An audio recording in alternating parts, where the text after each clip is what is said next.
નમસ્તે મિત્રો, અમે નાના હતા ત્યારે અલુણાનું વ્રત કરતા ત્યારે મારી બા દૂધીનો હલવો ઘરે બનાવતા અને તે અમને ખવડાવતા. તે જ રીત થોડા ફેરફાર સાથે મેં તમારી સમક્ષ મૂકી છે. મને આશા છે કે મારી રીત તમને ચોક્કસ ગમશે. સૌ પ્રથમ સારી દૂધી લઈ કે જે તાજી હોય તેને ધોઈ છાલ ઉતારીને છીણી લો. થોડું ઘી નાખીને છીણને પાણી દૂધીનું બળી જાય ત્યાં સુધી શેકી લો.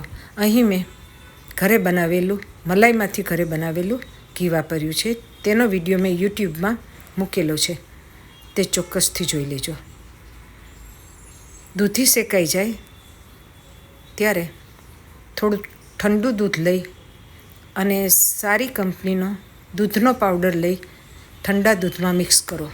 આશરે 100 ગ્રામ માવો બને એટલો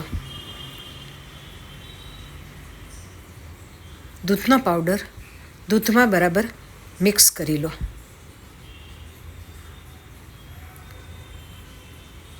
મેં તેમાં થોડું કેસર નાખ્યું છે. કેસર નાખવું ઓપ્શનલ છે. તમે તમારી ચોઈસ પ્રમાણે ડ્રાય ફ્રૂટ્સ, કેસર એ બધું ઉમેરી શકો છો. દૂધનો પાવડર બરાબર ઓગળી જાય ત્યાર પછી મેં થોડી બદામને ક્રશ કરી લીધી છે. તે અને દૂધનો પાવડર જે મિક્સ કરેલો છે તે દૂધ બંને દૂધીમાં ઉમેરી દો કે જે ગેસ પર આપણે શેકી રહ્યા છીએ. દૂધ બળી જાય અને થોડું ઘટ્ટ સ્વરૂપ થઈ જાય તેનું, ત્યાં સુધી તેને શેકો. બંનેને બરાબર મિક્સ કરીને થોડીવાર ધીમે તાપે શેકતા રહો. ત્યારબાદ જરૂર પૂરતી ખાંડ, તમારા ઘરમાં જે પ્રમાણે ગળ્યું ખવાતું હોય તે પ્રમાણે ખાંડ લઈ તેમાં થોડા એલાયચીના દાણા નાખો અને બંનેને ક્રશ કરી લો. કારણ કે એલાયચીના દાણા થોડા હોવાથી સરળતાથી ક્રશ નહીં કરી શકાય. અને જે પ્રમાણે તમારા ઘરમાં ગળપણ ખવાતું હોય તેટલી ખાંડ ઉમેરી દો.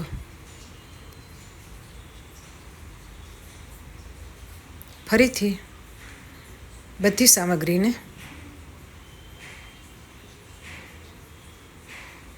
એકરૂપ કરી લો અને ધીમા તાપે મિશ્રણને હલાવો.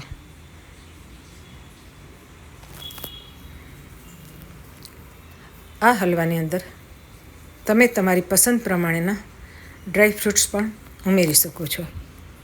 બદામ સિવાયના, બદામ તો મેં ઉમેરેલી જ છે.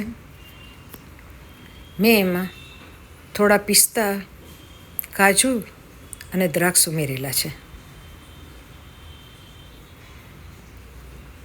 જો મારા વિડીયો તમને પસંદ આવતા હોય તો મારી ચેનલને ચોક્કસથી સબસ્ક્રાઈબ કરો. વિડીયો તમારા મિત્રોને, સગાઓને, સંબંધીઓને શેર કરો. લાઈક તો કરશો જ એવી મને આશા છે. અને કમેન્ટ પણ જરૂરથી કરો, કારણ કે તમે જે પ્રતિભાવો આપો તે પ્રમાણે હું બીજા વિડીયો બનાવું તેમાં ધ્યાન રાખવું. મને આશા છે કે મારો વિડીયો તમને ગમ્યો હશે. મારો વિડીયો જોવા બદલ દરેક દર્શક મિત્રોનો ખૂબ ખૂબ આભાર.